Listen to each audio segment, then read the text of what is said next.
Welcome to the First Read Ultimate Spider-Man podcast, where we break down Bendis' iconic run on Ultimate Spider-Man, issues 1 through 160, in Earth 1610. I'm Zach, and with me as always, it's the man of the people, your friend and mine, John Opat. Thank you. How's it going today? It's going good. How are you? I'm doing pretty well. You know, it's the end of the week. I've got tomorrow off. Do you? No, I have Monday off. I also have Monday off. Zach, I thought this... Yeah, what were you about to say? Can't we just all be John? Can't we? Well, I was thinking instead of talking about 3 Spider-Man comics today, maybe it would be fun to do an in-depth look at the history of the labor union and how Labor Day came to be, and just, you know, I just thought that'd be a good thing for us to talk about. We're probably pretty knowledgeable.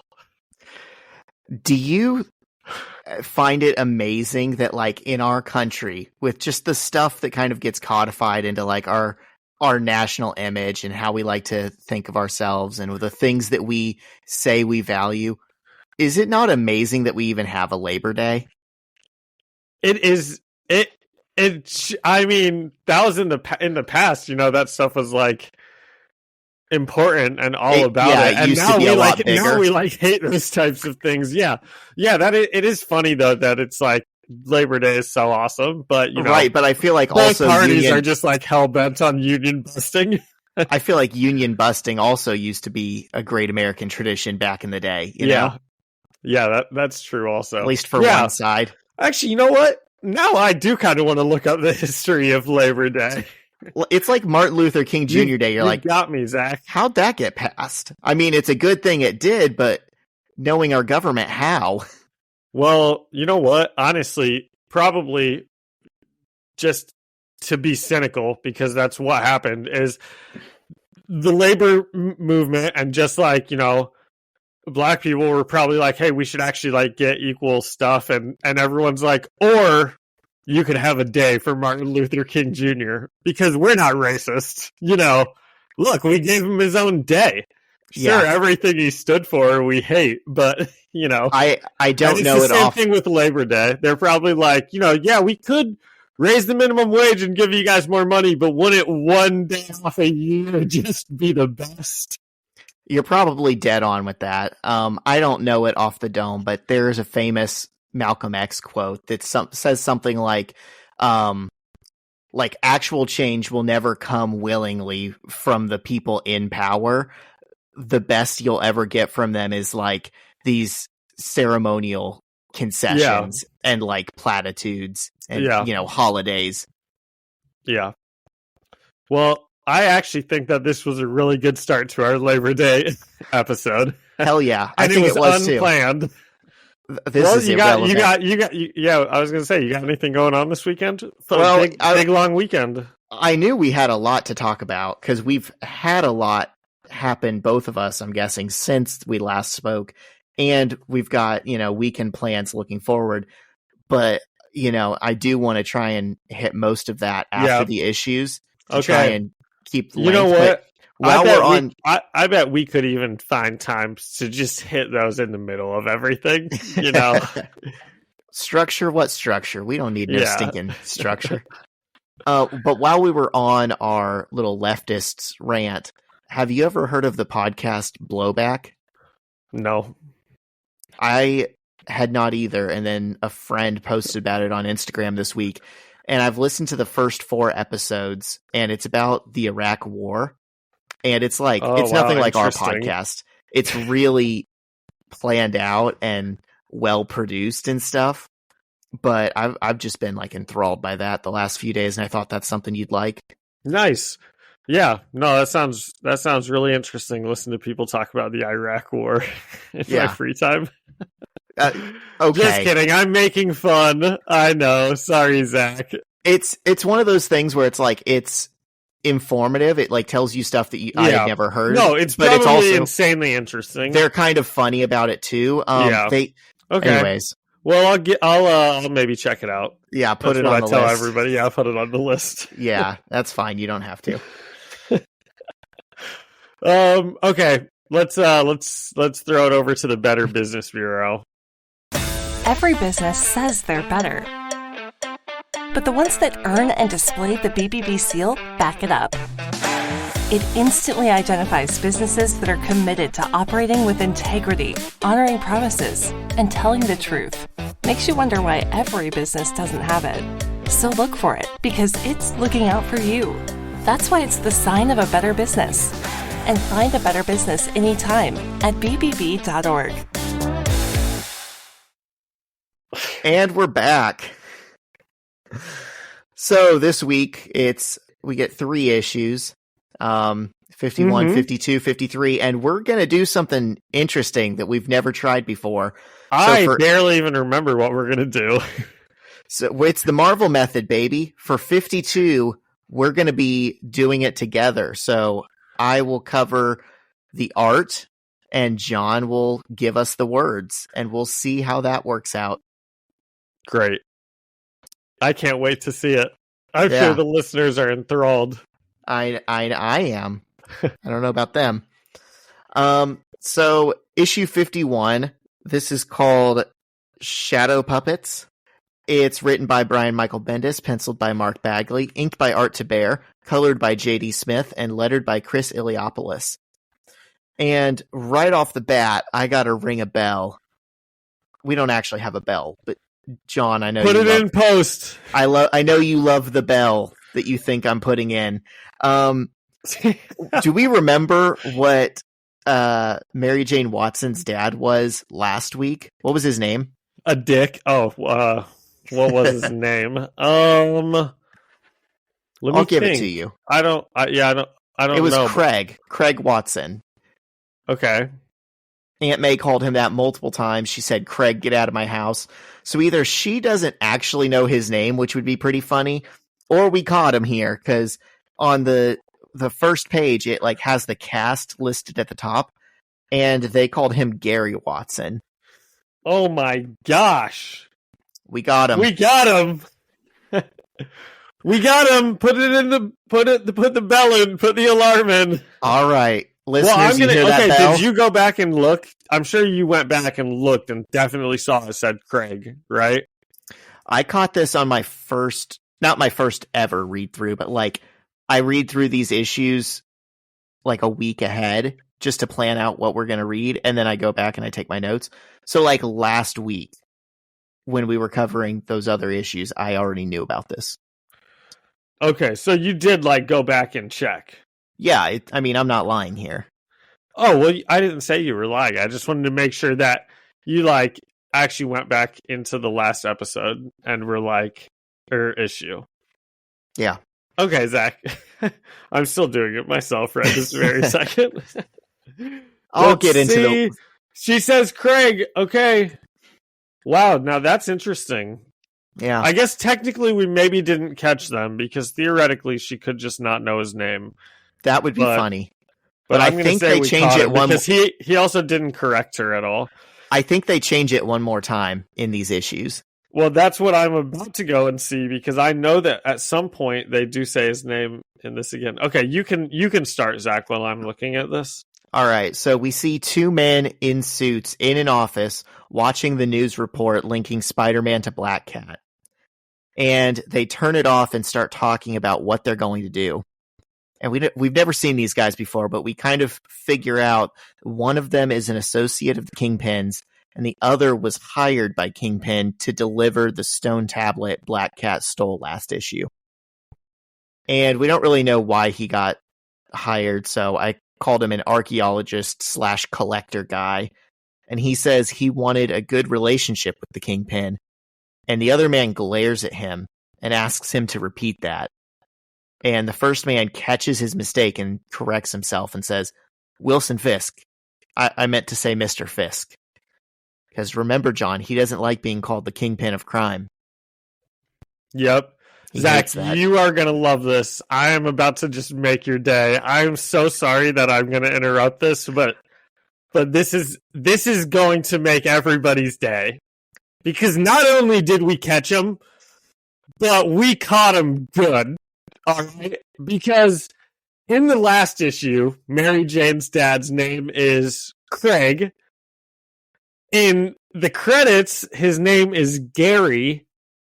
And 2 issues from now, when we hear someone else call his name his wife, so we know it's accurate, his name is Greg with a G. Kind of an amalgamation of Craig and Gary. I mean, that's just wow. Whose fault is that? Who can we tweet? Honestly, there's multiple editors here on this page, so I'd say the writers, the editors, the pencilers, everyone's complicit except you, Mark Bagley, you beautiful, perfect angel. Yeah. Okay, sorry, I just couldn't wait for that one. Yeah, we got him twice. Yeah. So the 2 guys are talking, and the collector dude says he only told Fisk's people that he had it and where it would be. So it seems like maybe Fisk sent Spider-Man to go steal it from him. And the goon tells him, "You were going to give the tablet to us. Why would we steal it?" And we learn that the other guy is just some investment banker with a friend at the museum. And the goon gives him a business card and instructions on how to discreetly meet with a person. It's interesting that you view this guy as a goon, because I view like the Fancy Dan gang as a goon. This guy seems like he is like, I don't know, like a prominent like Kingpin's lawyer or something, or like Kingpin's fixer. Like this guy doesn't seem like a goon. He seems like a Kingpin, like competent mouthpiece, kind of. You know? Yeah. He's not really bumbling or anything. He seems pretty scary. Yeah. I don't know. I just associate any Kingpin underlings as goons. Yeah. So he gives the dude a business card and instructions on how to meet discreetly with whoever's card it is. And he says, "You're hiring someone skilled in just these matters." And the banker says he wants out. He wants nothing to do with this. And the goon basically tells him either he finishes the job or the job finishes him. I actually really respect this banker because he insinuates multiple times that he thinks Kingpin and his guys stole this. And, you know, it seems like that's not something that you would do to Kingpin a lot of times. Is like, you know, it seems like maybe you only get to do that once and then there's consequences for like falsely accusing. Yeah, you know? I But thought this that guy, a but few he's times. he's really like going for it. He doesn't know who he's talking to, or he's got some cojones. Yeah. And the banker asks, "Well, is there anything useful you can tell me about this Spider-Man guy?" And the goon says, "Yeah, as far as Wilson Fisk is concerned, he's the most dangerous man alive." So and he's saying it in a really menacing, like it's shot from below, and he's got like, I don't know, like a tick like logo in shadows the background or something. Like, Yeah, I'm sure Zach's it's like- about to tell us what that is, but Yeah, I don't know what that's there for. But that logo is not like a famous like villain logo of some absolutely not. kind. Interesting. I mean, it kind of looks like a bastardization of like the Spider-Man logo, but there's no reason it would be behind this random thug. Yeah, that's why I thought it was like a samurai logo or like a, I don't know. Nope, just I don't like know. a pretty ugly spider. But the point is, this scary gangster guy is saying like, "Oh, this Spider-Man person is the most dangerous guy in the world." And then we flip the page and we see Peter Parker asleep in class, snoring loudly. And his teacher is standing right in front of him, scowling, as MJ and Gwen look at him with concern. And I just realized, John, we've seen so many scenes of like him in various classes, and the teacher is almost always different. But where him and Mary Jane and Gwen sit doesn't really change all that much. And it's like, you would think they wouldn't all always have the same classes together. It's like they're all leaving one period and just going into a different room together. And the three of them and Flash and Kong are always in the same classes. Yeah. They Makes don't sense yeah. for our story, but not for like how an actual high school would function. Yeah, I guess not. I guess that's true. Wow, Yeah. we got him again. We got him. The teacher wakes Peter up and he yells, "Not my costume!" Ah! As he falls out of his seat. And she tells him he just earned a Saturday detention as the class laughs at him. And Peter is dressed in like blue jeans with a red shirt and like a dark blue undershirt. And I just think it's a bit heavy-handed, you know? Like, I don't think he would dress in Spider-Man colors. I didn't Peter even Parker. I didn't even pick up on that. Even as you were saying it. Oh my gosh, Zach. I thought you were going to comment on the like 90s or 2000s skater culture kind of thing where you would wear a long sleeve shirt and then a t-shirt over it. That is very 2000s. That is how I dressed for a lot of my life. I was just about to ask if you did that. Yeah, that's definitely how I dressed. I thought it was like the coolest thing ever, but I never felt confident enough to pull it off. I hope it comes back in style because I would do it now. Yeah, it's a good look. Yeah. So later in the hallway, Peter tries making small talk with Mary Jane about how embarrassing that was. And he tells her he couldn't sleep last night. And he's like trying to talk about the news story. And I think this is him regressing, John, because we had just seen last time he was getting better at talking to, girls in romantic ways, specifically Mary Jane. And the first thing he says here isn't asking her how she is or how it went with her dad. And maybe it should have been because she says we shouldn't be talking. Yeah, actually, that's true. Yeah, that should definitely be like the first thing that they say. Like they just Peter left on tense terms literally the night before, and it's out of sight, out of mind for him. He's just talking about himself. Yep. And she's like, we shouldn't be talking. And he looks at her hurt and confused, like he forgot about it or something. And MJ says I kind of forgot about it, if I'm being honest. I had the same look that Peter had. It's like, been what? It's been 9 days for you. It's been like 9 hours for him. Yeah. MJ says her dad is serious about pulling her out of the school if she keeps talking to him. And Peter says, I can't believe you. And MJ says, you don't live how I live. You don't have a father. You don't understand the... And Peter cuts her off and says, that's real nice. That is kind of like a messed up thing to say. To be like, my dad is just so mad at me. You'll never understand because you don't have a dad. In her defense, Mary Jane instantly feels bad about saying it and starts apologizing. And a crowd starts forming to watch them because they're kind of making a scene. And he says, I can't believe you're letting this get between us like this. After all we've... And she says, it's not me. And Peter says, well, it's not me. And with tears in her eyes, MJ yells, what do you want me to do? And at this point, he's just repeating everything she says, and he says the same thing, and she runs away crying. And we see Gwen over Peter's shoulder frowning. Wow. You got anything for us, John? No. How she's going to swoop in? That frown is actually... You know what, Zach? I shooting her shot. No, I didn't say anything. You're putting words totally in my mouth. I don't think that. And I don't know. I do kind of keep waiting for Gwen to come in, and she just isn't. So maybe you're right about her. Maybe they're just best friends, and she's never going to do anything. Biffles, best friends for life. Yep.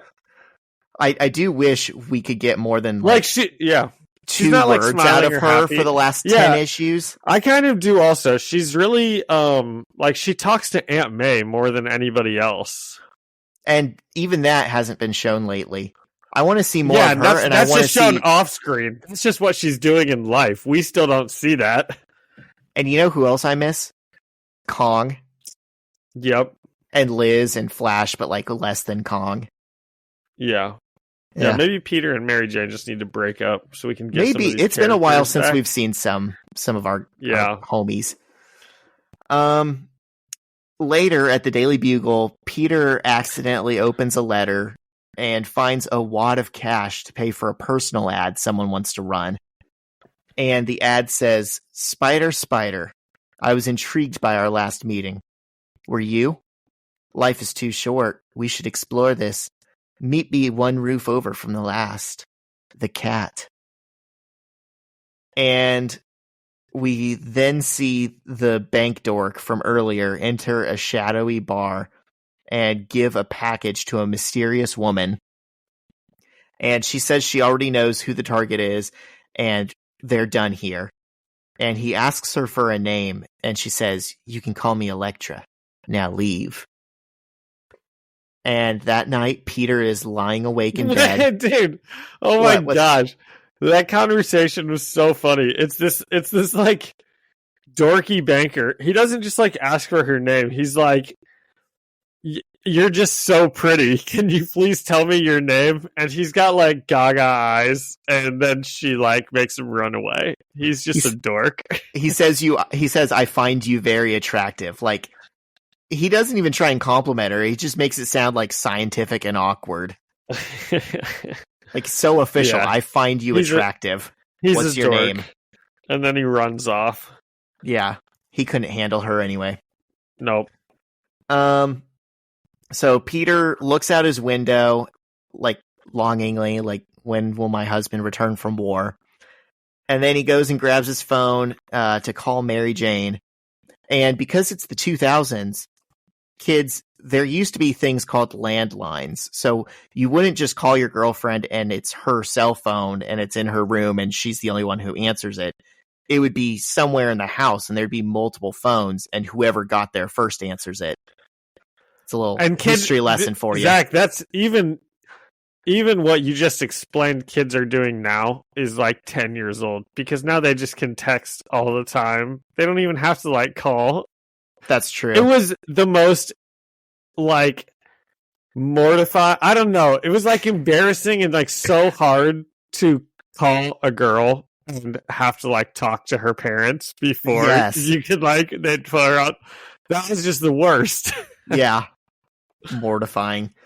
And so that's what happens. He calls her house and Craig / Gary / Greg answers the phone and Peter hangs up. And he looks sad for a moment and then remembers his meeting with the black cat, who is neither black nor a cat, and her ad for him. And he smiles and says, "What I should do is meet her and just tell her that stealing is wrong. I mean, yeah, sure." So Peter's down bad. He suits up and starts swinging into town, and he keeps convincing himself. He's saying meeting her just to talk is okay. I mean, she's probably not even there. And he arrives, and not only is she there waiting for him on the roof, she's set up a romantic picnic, complete with a bottle of wine. And she says she thought they could just talk because she doesn't meet that many interesting guys. And she apologizes for beating him up and calls it a knee-jerk reaction, as one does. And Peter specifically asks if it's a date.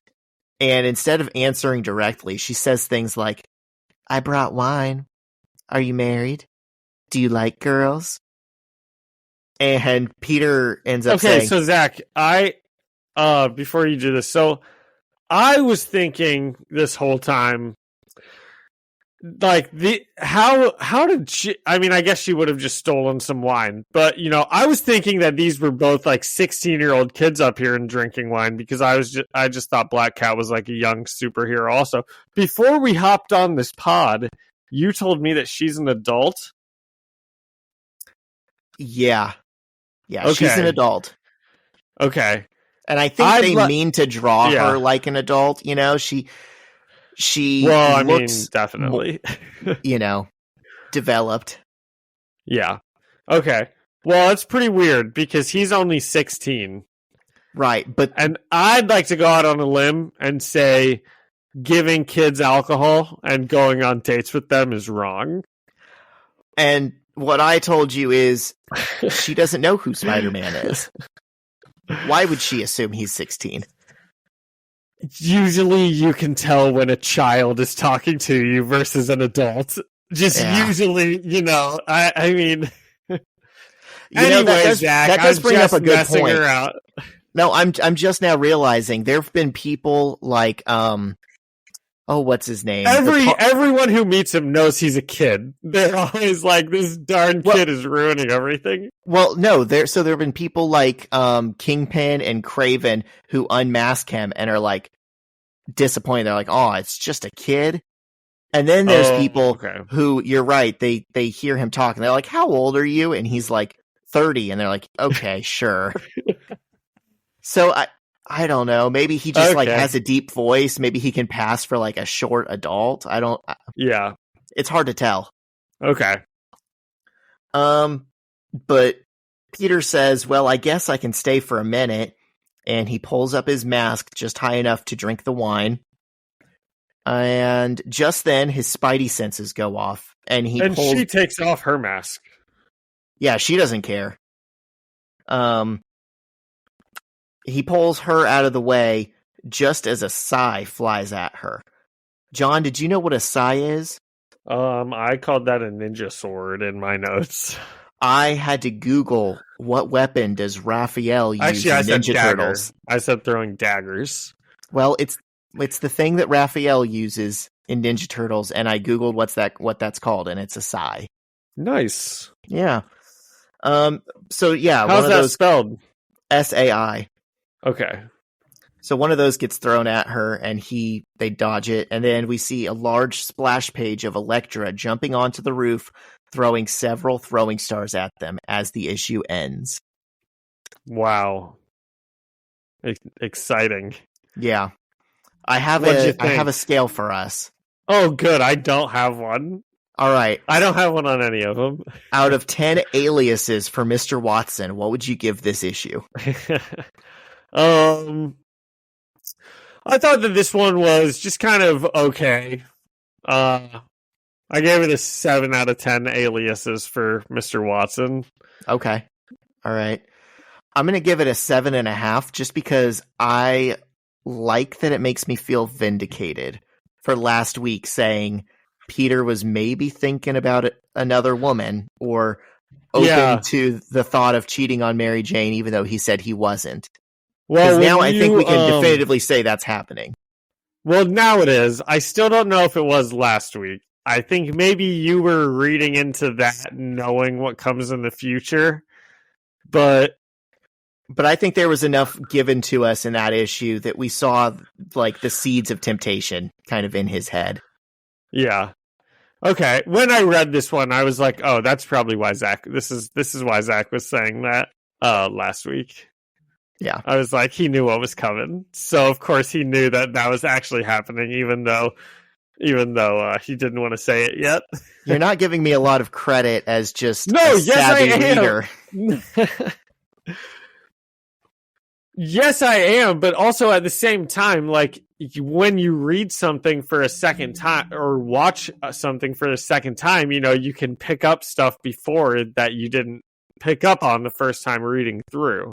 Yeah, you're right. That's definitely what's happening here. There's no way the first time I read through this series, I had that same thought.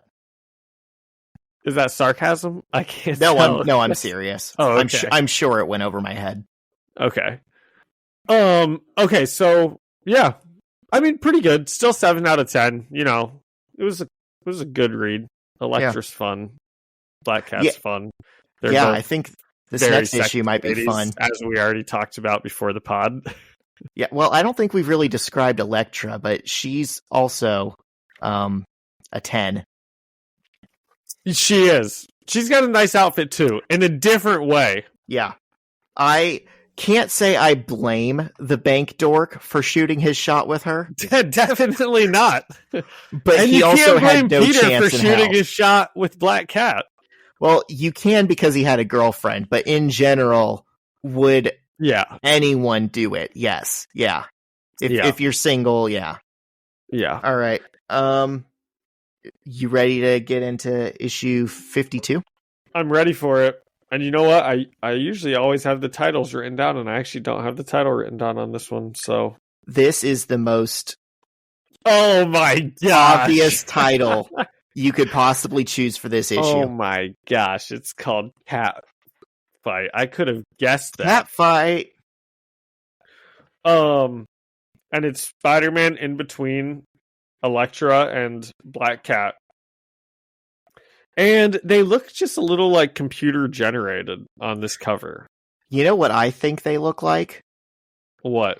I think they look like maybe there were some higher censorship standards for the covers of these books than the interiors.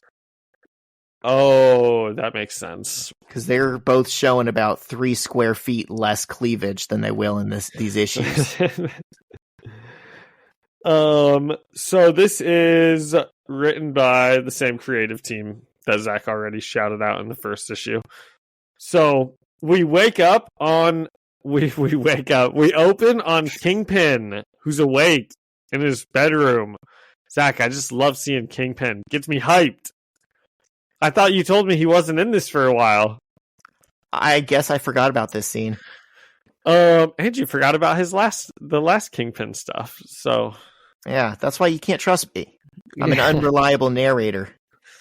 So Kingpin is back, and he tells Mr. Rini that he wants the situation with the tablet resolved tonight. And that's the guy, the fixer guy. And Mr. Rini says it's happening as they speak. And then there's a big fight between Elektra and Black Cat. And Black Cat, Zach, do you want to take it over? I told Zach all my notes for this one were just like they just fight. Yeah, and Spider-Man's there too, but really, I mean, the issue title says it all. It's a cat fight. He's just kind of watching. So yeah, they're on the roof. She's throwing the ninja stars, which looks cool. They're dodging it.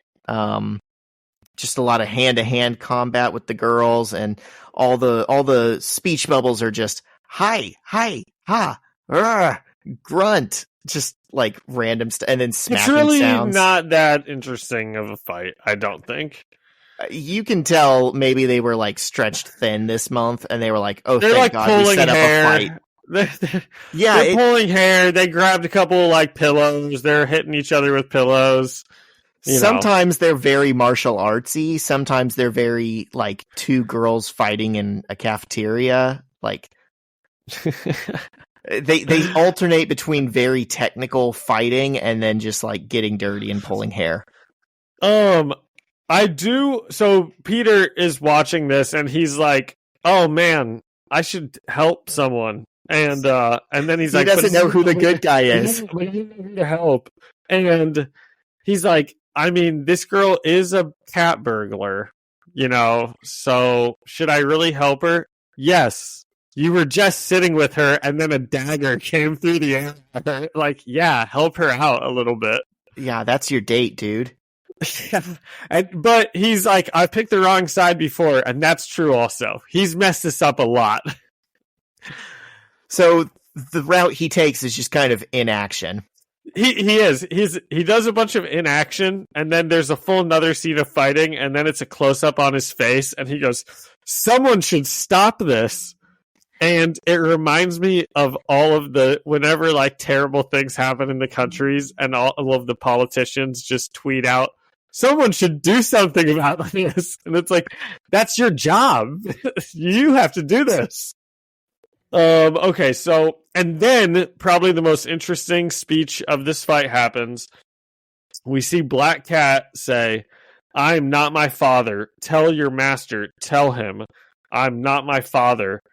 And then they fight a little bit more, and eventually Peter gets knocked off the roof or something.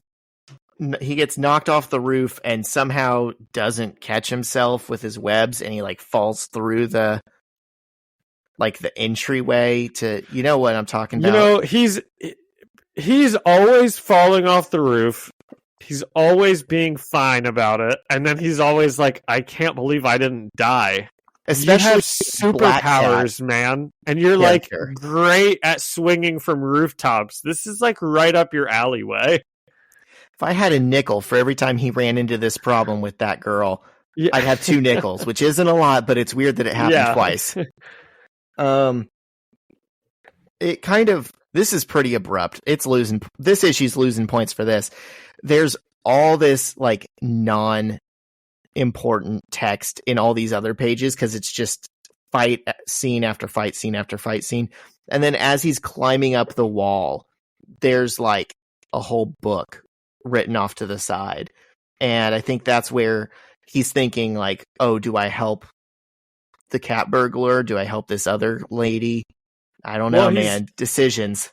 Well, he's kind of just thinking like he's just mad at himself for coming out to this dinner because he's like, this person told the whole world exactly where her and I are both going to be tonight, and I was stupid enough to show up.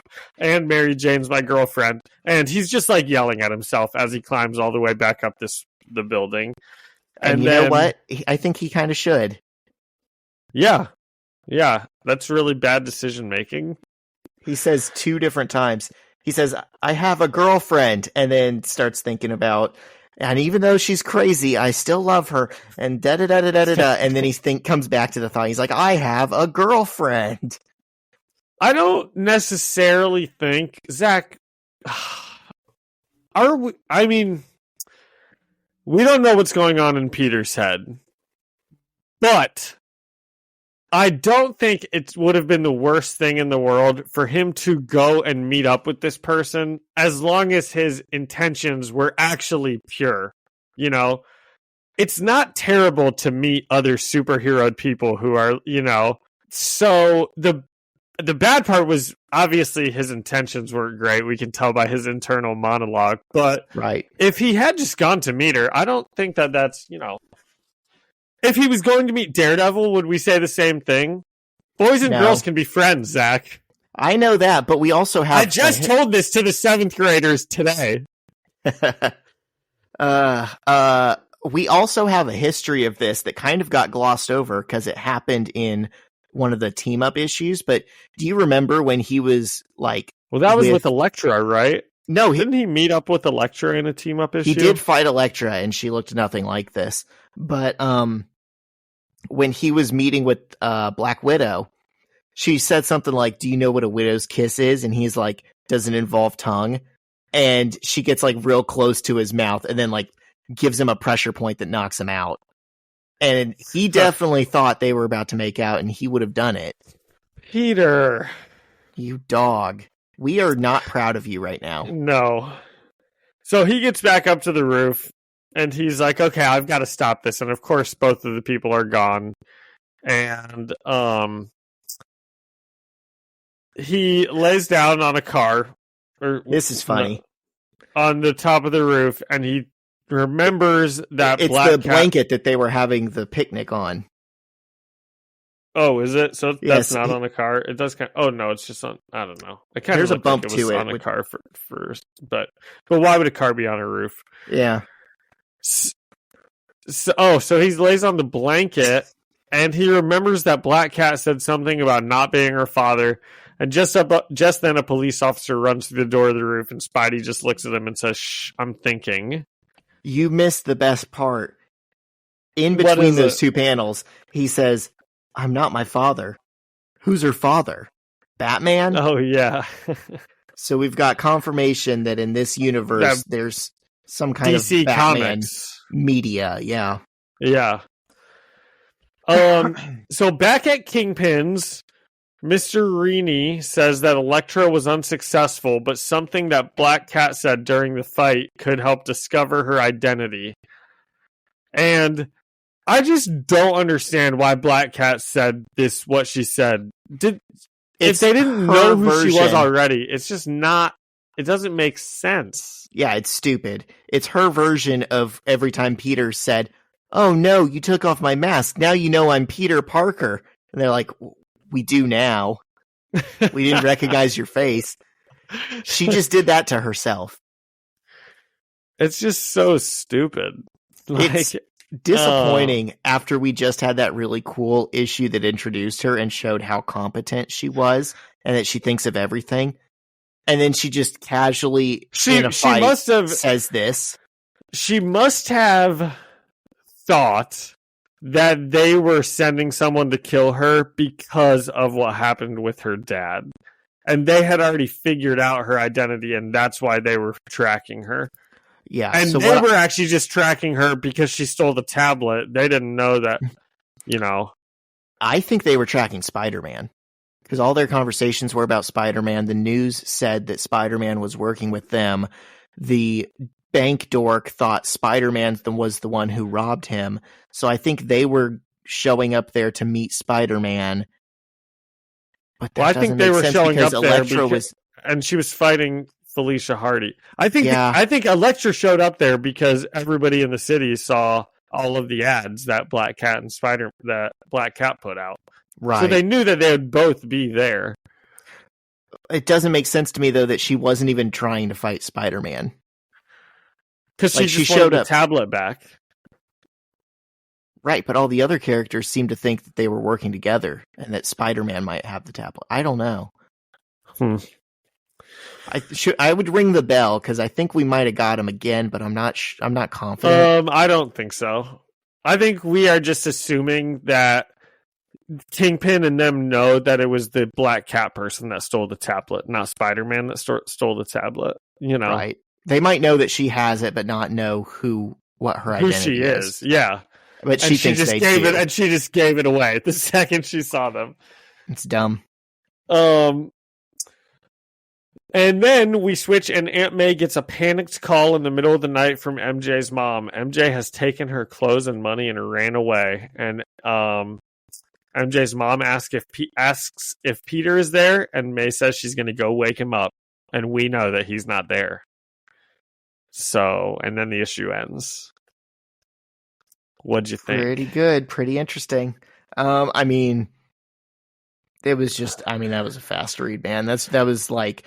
it was. It took like 5 minutes to read that issue, like, if anything. So, it's hard to give some it a of our bad comics grade. are like 23 pages and they have a lot of text. This was like 19 pages and 18. It was 18 pages. Yeah, because of the cover. It was like 18 pages. No, it was 18 pages, counting the cover, counting the title page. So it was actually 16 pages. It was 16 pages. Hand to God, probably 10 of those were just fight panels. Yeah. And then all of the text was loaded on that one page, like you said, so, I don't know. I still gave it. What's your scale? Do you have one? Out of 10 throwing stars coming right at you. Okay.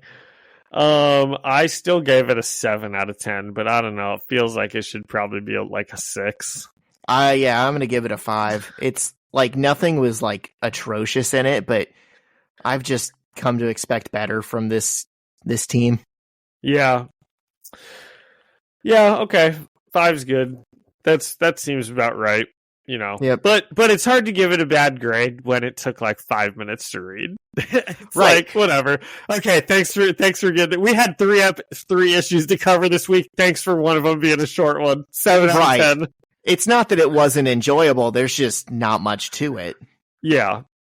And the fight pictures weren't enjoyed. Like sometimes the fights are interesting, characters are like using their powers and doing cool things. And these fights, these there girls was no don't have difference powers between any of but they can do ninjas. I don't know. They have do fun stuff. Knives and cleavage and like, yeah, that's fun. I guess that not for 10 pages. Yeah. So issue 53.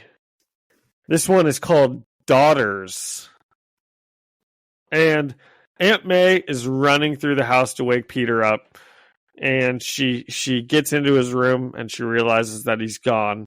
And she wakes Gwen up because that's the only time we see Gwen is when she's talking to Aunt May anymore. And tells her that Peter and MJ have ran away. And they run downstairs and find Peter. And you are right in that Gwen never is saying anything of value because she didn't say anything that I felt the need to take notes on at all. She's always just like, what's happening? It's a damn shame because think about how like explosive of a character she was when she first arrived. Like she shook up the book, kind of, when she was, leaning against that wall and that cool punk rock chick that everyone was interested in. And it's like they've just forgotten that she's a tool in the toolbox, to help this story be better. Yeah. So they run downstairs, Gwen and Aunt May, and they find Peter in the kitchen drinking milk out of the container. Gross. Get a cup, dude. Dude, it's so rude. Other people live there. I gotta point something else out. Yeah. It's been a while since I've got to do this, but I gotta call out every cool band shirt in this book. Yes. And Gwen is wearing a Rancid tank top. Who is that? Who's oh my Rancid? God. Rancid is maybe one of the best ska punk bands of all time. I know Really? I know Maybe I'll you've have heard to check them out. some of them. I know you've heard like Time Bomb, if for no other reason than because I've played it before. Oh, I'll have to check them out.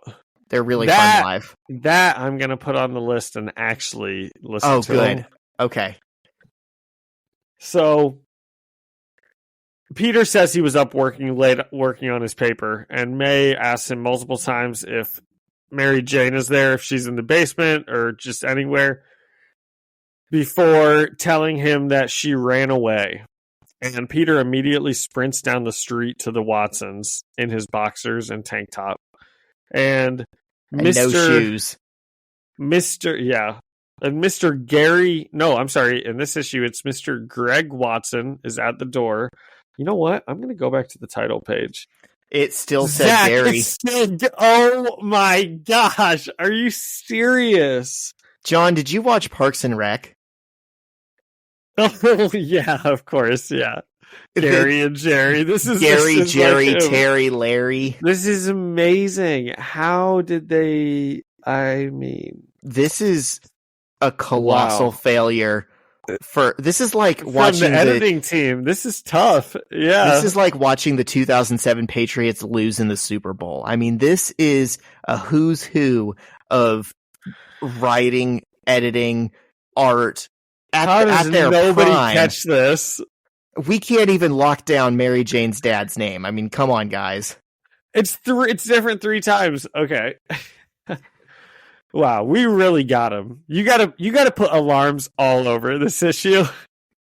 So Mr. Watson's at the door. He grabs Peter by the shirt, demanding to know where MJ is, and Peter just grabs his wrists and says, "Don't." And gosh, I wonder what Greg thought of what Greg thought when this little 16-year-old kid, he probably felt like was about to break his wrist if he did anything. And MJ's mom asks Peter to help them look for Mary Jane, and he goes up to her room and he's just kind of thinking to himself, and then all of a sudden he realizes he might know where Mary Jane is, and we see him sprint out of the house telling everyone he's going to go check something out. And I just put here that Peter goes to an abandoned looking warehouse. I didn't recognize this place at all. Well, you'd be forgiven because I didn't ever think of it as their spot. They've been there one other time after the goblin threw her off the bridge. He told her to go there because I guess it was nearby or something. And he came back to her at this warehouse. And he just somehow intuitively knew that that's where she would go to hide, which is not what I would have expected. I would have thought maybe Liz's house or the mall or the school or anywhere that we've seen them go more than once. Yeah. Well, they're just in love. He just knows her really well. Yeah. But it is really sad. Mary Jane's huddled on this abandoned warehouse floor in her winter clothes. Because I'm guessing it must be cold, whatever. And she fell asleep writing in her journal. And we can see that the last thing she wrote was that she's never felt more isolated in her entire life. And Peter wakes her up and tells her everyone's looking for her. And MJ says she just kind of needed to get out. She couldn't breathe. And she talks about how her dad is a sad man that puts everyone down to make them feel as sad as he does, and that she can't live like that anymore. And she asks Peter if they can run away and get married. And Peter says not yet. And then it's really cute, just the way the panels are drawn. It's black in the background and everything. It's cute. Yeah. I do like how sensitively they kind of treat the subject of her relationship with her dad, because it's like they're clearly wanting to tell kind of a B plot about abuse and family abuse and make it something that's like kind of relatable to some readers without being triggering or insensitive. And they're not specific about, you know, what he says and does, but I feel like this is something that would hit home for a lot of people in a way that's kind of, you know, responsible. Yeah. And then we cut to the next day. Peter is working at the Bugle, and he's kind of dozing off. And Peter might have sleep apnea, I feel like. He's always dozing off. Lord knows he probably doesn't get a full night's sleep ever because he's out Spider-Manning. I just went, Zach, and got a test for sleep apnea. And the doctor told me that I'm concerningly sleepy. Those were her words. And I was like, I don't think so. But if you say so, then I guess. I mean, I would probably get the same diagnosis. Dude, I'm like, she's like asking me these questions, you know, like, do you ever just like doze off and blah, blah, blah? And, you know, if you're laying on the couch watching TV, you know, how often is it that you'll fall asleep? And how many times do you wake up in the middle of the night? And I'm like answering them and they're all just wrong. So I didn't know that about myself anyway. You know what I told Shyla I want for my birthday this year? What? I'm going to stay up like 2 days, the Thursday and Friday before my birthday weekend, and completely sleep deprive myself and like go to the gym or go to a concert or something, you know, do work. And then on that like Friday night, I'm going to take a melatonin and have like freshly made bed and clean sheets and spray it with lavender. And I'm just going to knock out and have track it on my Apple Watch. And like, I want to break the world record for like coziest, longest sleep. Coziest sleep. That's great. We'll call Guinness the coziest sleep. That has to, it's like the lowest heart rate ever or something while sleeping. Most time in REM sleep. Yeah. Before waking up again. That's great. So Peter is dozing off in the Bugle, and he's kind of like thinking to himself / like dreaming of that thing that Black Cat said about not being her father. And then he wakes up, and then like Kingpin also flashes in his mind. When he sees her yell, "Tell your master," he like flashes to Kingpin. And so he wakes up immediately, and he starts Googling cat burglars on the Bugle computer, and he's like looking for different burglars over the years, and he clicks on one name, and it's an article, "Cat burglar caught" for Jack Hardy, and in the news picture we can see his young daughter Felicia Hardy, and it's the same person, and we know this because she took off her mask, and Peter recognizes her as the cat burglar. She's and like he's a child in that picture, but he could still tell. Yeah. And he's like, "Oh my God, that's like detective work I just did. I can't believe I figured it out." But then he's like, "But wait, if I figured it out, that means they figured it out too." And we cut to Kingpin. Sorry, real quick. I don't want to leave this scene yet. Did you catch 2 fun little details? Well, it does say Felicia Hardy is employed by Fisk Enterprises. Is that one of them? I mean, yeah, that's like a detail that comes up in the plot again. I was looking more at just like Easter eggs. Is it Ben Urich who wrote the article? Because I did notice that. Ben Urich wrote that article like 10 years ago. And then when he's looking up known cat burglars, all of them, I believe, have like some connection to characters in like the original comics. And we see a familiar name on there, Hobie Brown. Oh, really? Oh, nice. Good catches, Zach. Yeah. So we do cut to Kingpin, and he is just like, dude, his hand is so big. It's absurd. I'm worried for him. Listeners, it's humongous. It's like much bigger than his head. It's massive. He has a grown woman completely wrapped around one palm of his hand. And I'm not talking about like holding her by her neck or something. He's like holding her against the wall with all of his fingers and thumb wrapped around her shoulders. Yeah, it's insane. Like his hand is the size of her torso. Yeah. It's like he is normal sized, but his hand is like Hulk sized. Yeah, that's a good way to put it.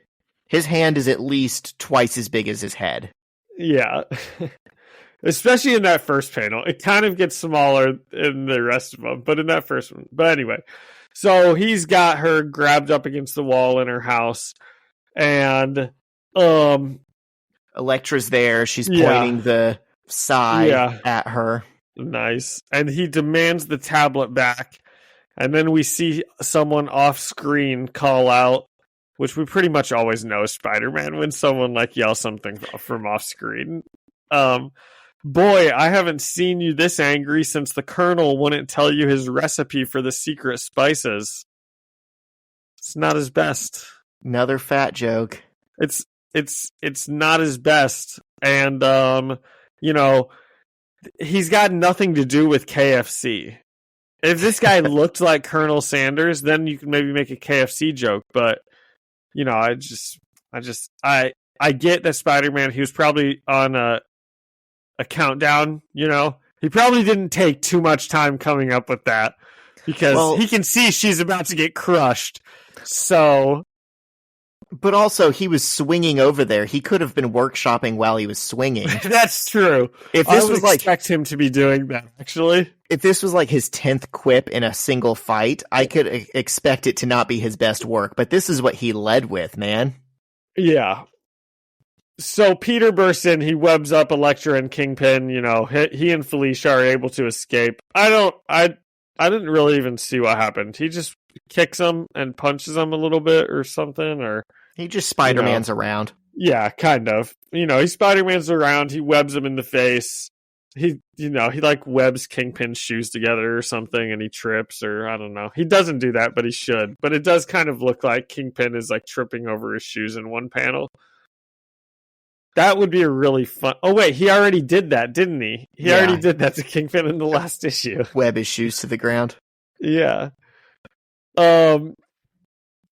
So Felicia and Spidey kind of get away, and they get up to a roof, and Felicia tells Spider-Man about her father and Kingpin.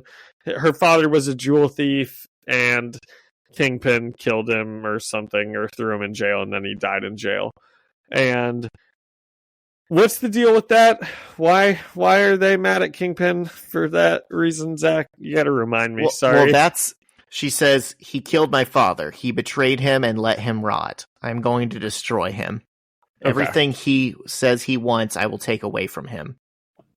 And she does have the tablet. Yeah, she pulls out the tablet, and Spider-Man's like, what's that? And she says something he wants. And Kingpin just comes like bursting through the door to the roof. And Kool-Aid Man's it. He doesn't even open the door. He does. And Felicia throws the tablet in the river and says, now it's just another rock at the bottom of the river. Truth told, I'm very glad I got to do that in front of you. And Elektra throws a dagger at her, and it hits her right in the heart, and she falls over the side of the building. A sigh.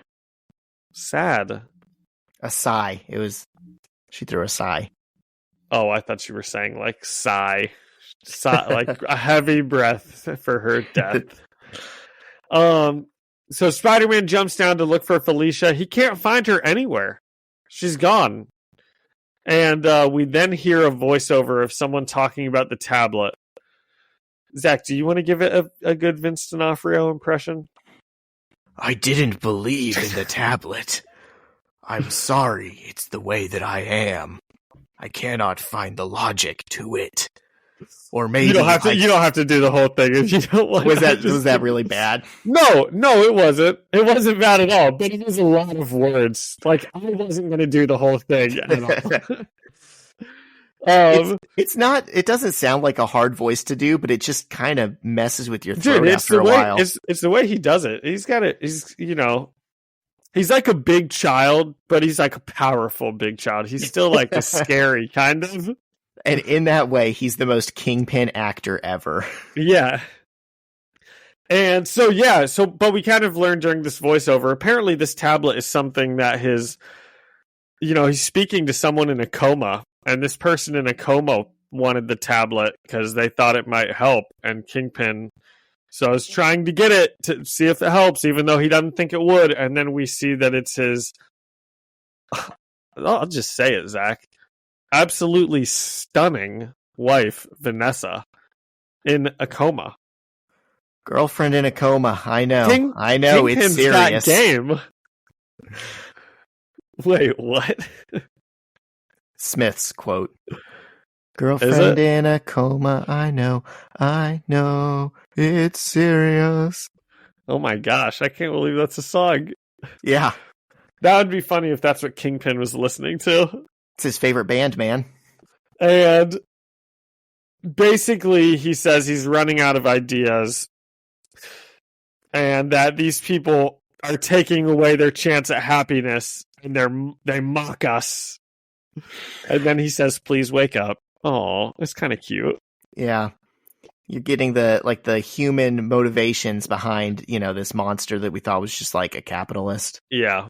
I mean, I'm sure he also still is that, but he found love. He found love, and he was so desperate to save it. He's not a sentimental man. He doesn't believe in magic or anything.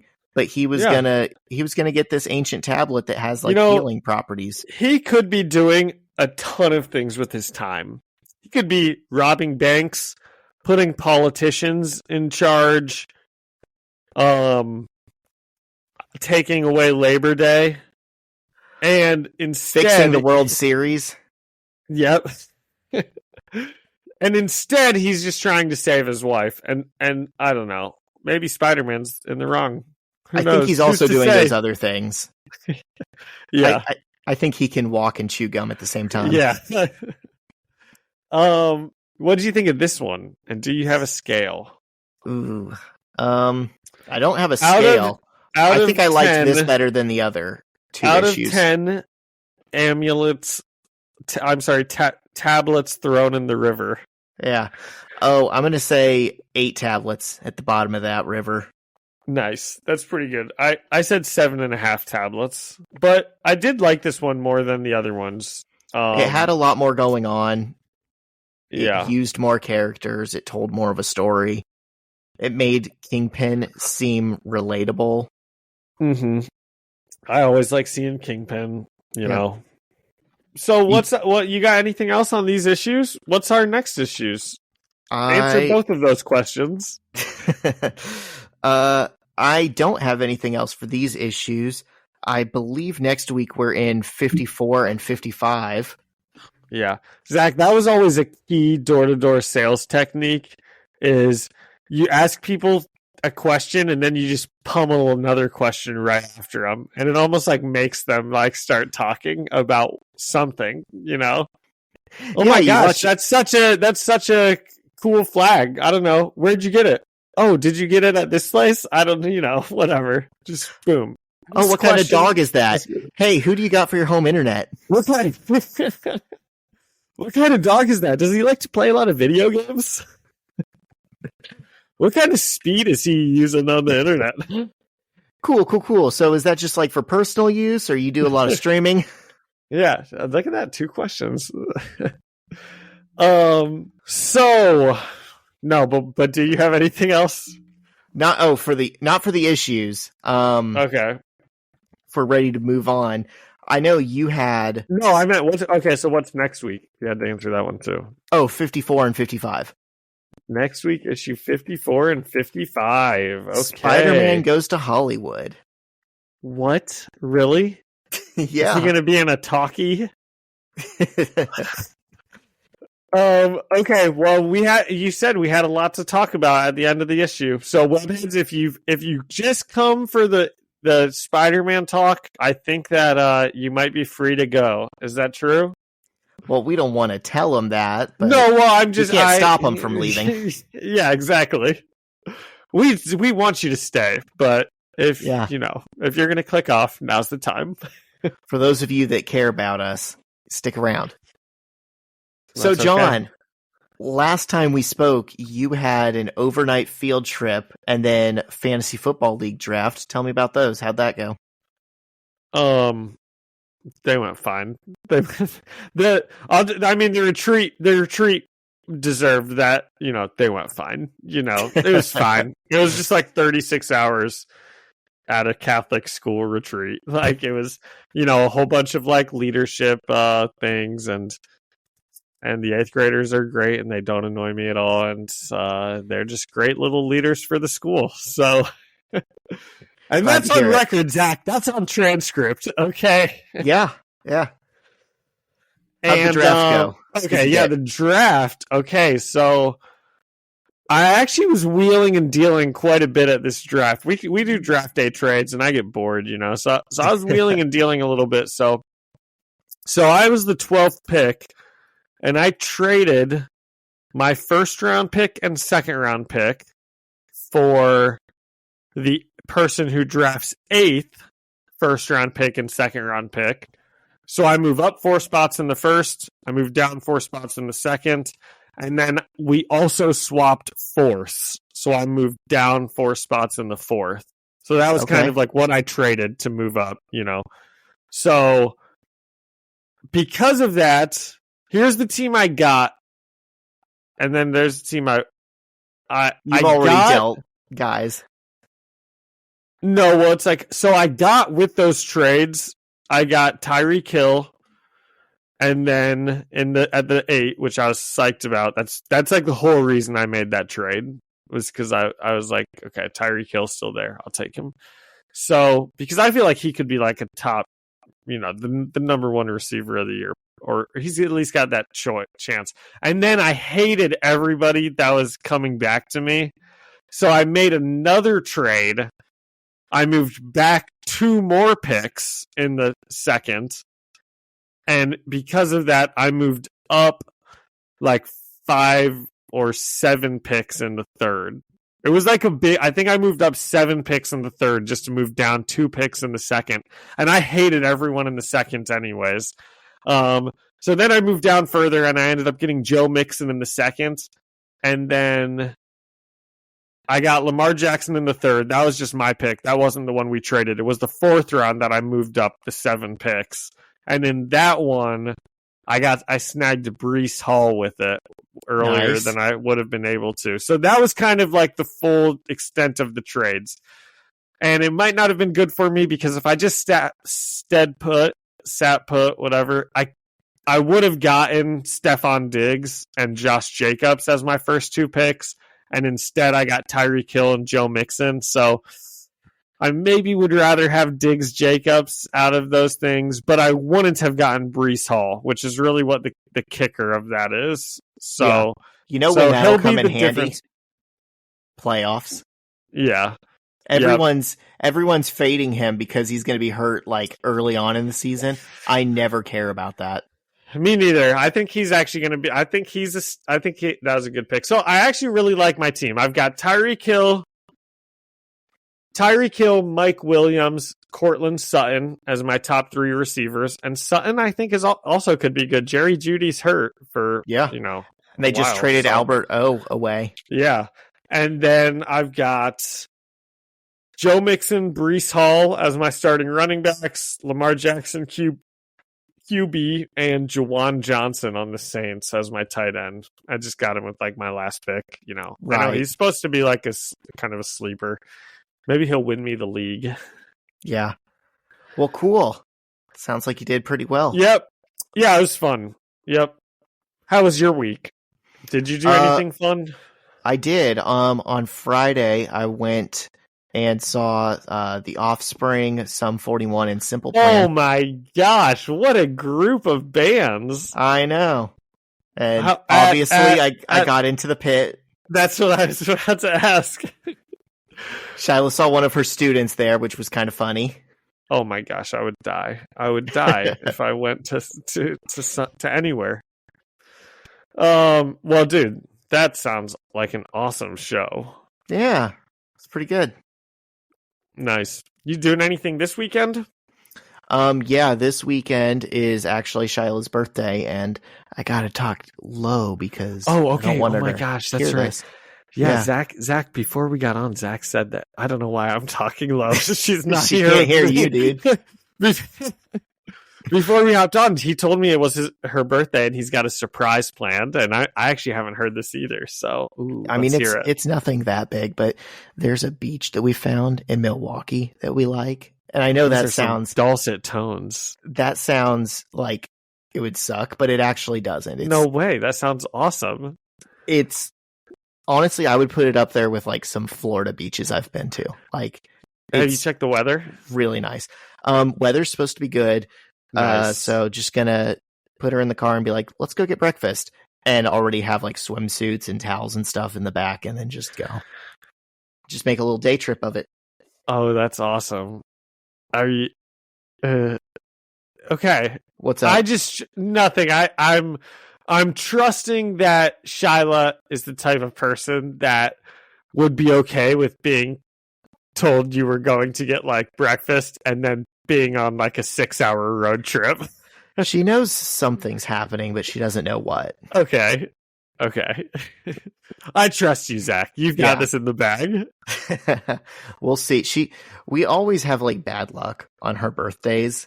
Really? Like 2 years ago, I had this big thing planned. We went up to the Upper Peninsula of Michigan, and we were going to do like this kayak and take notes. Zach is a beast. Not really, because we were going to do this like kayak and hiking guided tour at like Pictured Rocks National Waterfront. It's supposed to be like beautiful, and we get in at like 11 o'clock at night in this little town in the middle of nowhere, and there's only like a couple of hotels, and I've got us a room at in a Econo Lodge.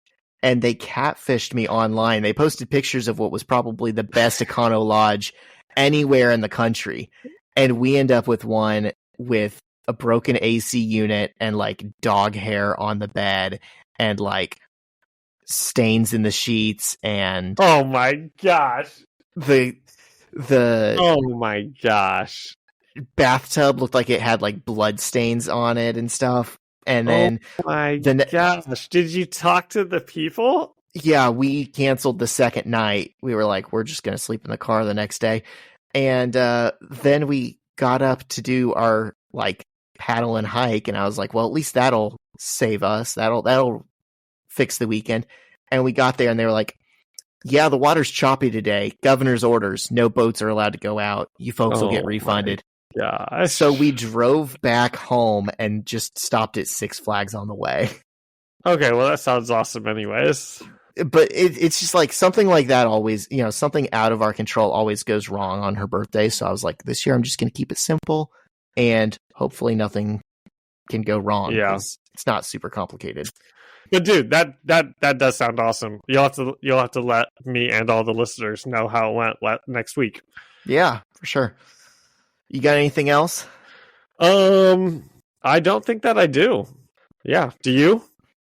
Nope. You want to take us out? Yep, I do. So thank you to Ian Hickey for the music and Alyssa Seaman for the artwork. And thank you all of our webheads for listening and leaving us a comment or a review. You can find us, the First Read Ultimate Spider-Man podcast, on Spotify or Apple Music or anywhere you listen to podcasts. And you can come chat with us and leave us a message or a comment on Instagram at First Read Podcast. Send us an email at firstreadspidey@gmail.com or find us on YouTube at Ultimate Spider-Man Podcast. See you next week.